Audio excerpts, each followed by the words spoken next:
جب دولت ہی ہر چیز کا لوگ ماں حاصل سمجھ لیں اور مقصود اور مدعائی دولت کو بنا لیں تو پھر انسانوں میں کمزوریاں پیدا ہوتی ہیں، روحانی قوتیں ختم ہوتی ہیں، پھر انسانوں کے اندر شوق ذوق اور وہ ساری چیزیں کمزور پڑتی ہیں۔ میرے نبی کریم پھر پڑھیے،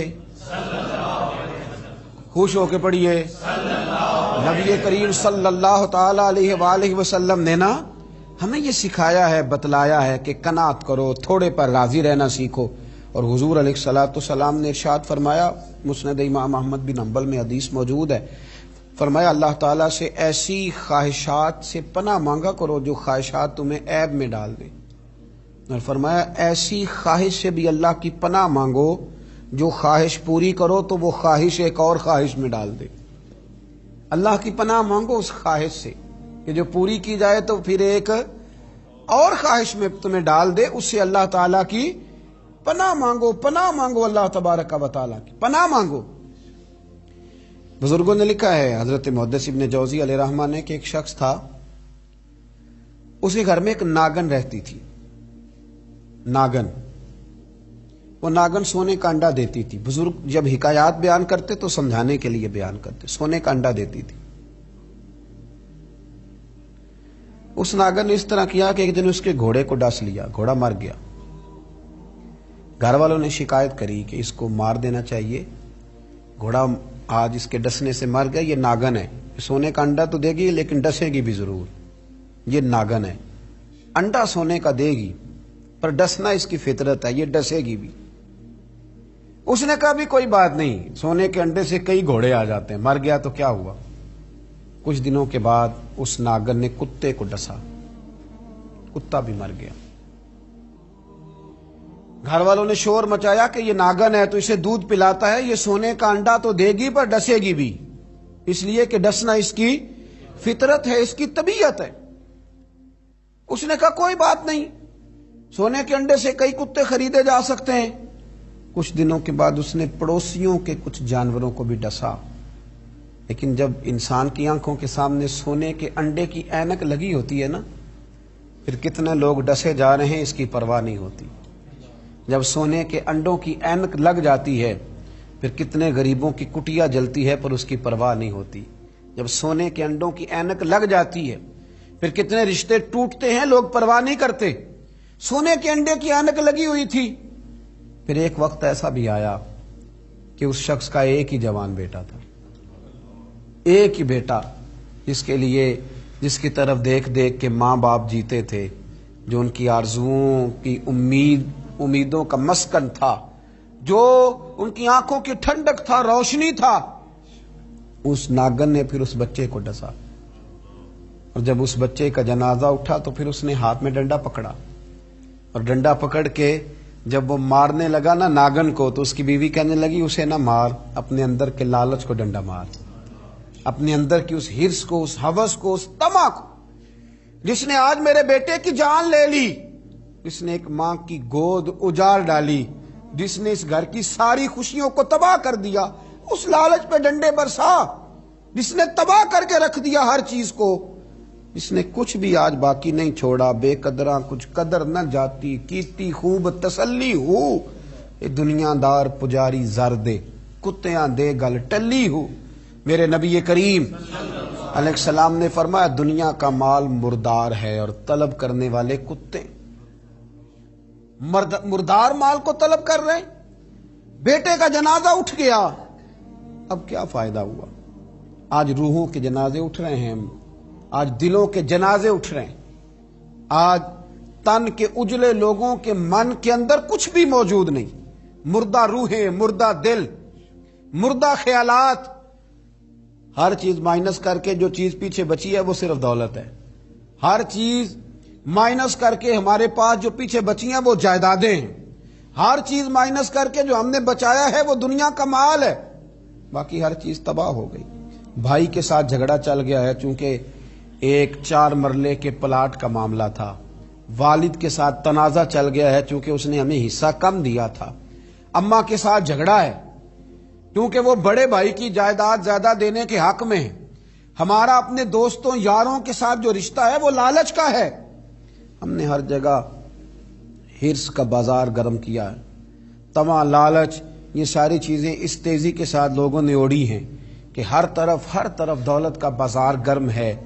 ये जो सड़क पे जा रहे हैं, कुछ पैसे लेने जा रहे हैं, कुछ लेकर के वापस आ रहे हैं, कुछ मजदूरी करने जा रहे हैं, कुछ मजदूरी ढूंढने जा रहे हैं। दौलत ही दौलत का हर तरफ अंबार लग गया है। यूं महसूस होता है कि जैसे अब जो किसी से सलाम लेता है तो वो भी पहले सोचता है कि मुझे मुयस्सर क्या आएगा। हजरत मूसा कलीमुल्लाह अला नबीना अलैहिस्सलातु सलाम, हजरत मूसा कलीमुल्लाह अलैहिस्सलातु सलाम के जमाने में एक शख्स था जो मुस्तजाबुद दावात था। कौमे जब्बारीन के पास रहने वाला वो शख्स बलअम बिन बाऊरा उसका नाम था। मुस्तजाबुद दावात था। अल्लाह ने उसे ये दर्जा अता किया था कि जो दुआ करता था रब उसकी कबूल फरमा लेता था, उसकी दुआएं मकबूल होती थी। इतना अल्लाह करीम ने उसे नवाजा था। जब हजरत मूसा अलैहिस्सलाम बनी इसराइल को लेकर उस कौम की तरफ गए ना जिहाद करने के लिए, तो बलअम बिन बाऊरा पहाड़ पर इबादत करता था। बहुत सारे लोग उसके अकीदतमंद थे, बहुत सारे लोग उससे मोहब्बत करते थे, बहुत सारी जगहों पे वो चाहा जाता था। जब उसकी तरफ हजरत मूसा उस कौम की तरफ हमला करने के लिए जा रहे थे तो लोगों ने उससे कहा कि तू इस तरह कर के दुआ कर कि हजरत मूसा की कौम रस्ते में ही तबाह हो जाए माज़अल्लाह, क्योंकि तेरी दुआएं कबूल होती हैं।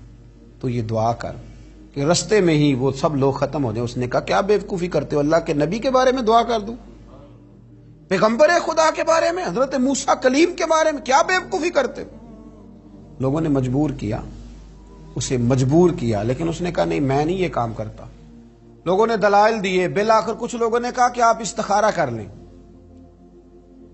अगर तो आपकी समझ में ये बात आई तो आप आगे ले जाइएगा, ना आई तो ना ले जाइएगा। बलअम बिन बाऊरा ने इस्तिखारा भी किया। इस्तिखारे में भी उसे हुक्म हुआ कि तुमने बद्दुआ नहीं करनी, तुमने हजरत मूसा की कौम के बारे में दुआए ज़रर नहीं करनी।